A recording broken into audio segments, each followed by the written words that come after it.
ശൗൽ അവിശ്വസ്തനായിരിക്കുക, നീ എത്ര നാൾ അവനെക്കുറിച്ച് ഓർത്ത് ദുഃഖിച്ചുകൊണ്ടിരിക്കും? നീ തൈലക്കൊമ്പിൽ തൈലം നിറച്ച് പുറപ്പെടുക. അഭിഷേകം ചെയ്യുന്ന ജോലിയാണ് ശമൂവേലിനുള്ളത്.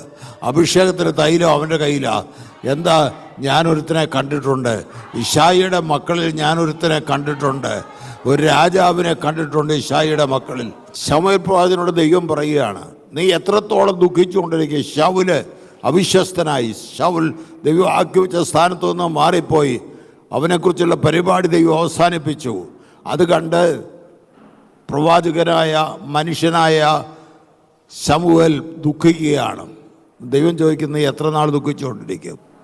നീ ഒരു വശമേ കാണുന്നുള്ളൂ, അതിനപ്പുറം ഞാൻ കണ്ടിട്ടുണ്ട്.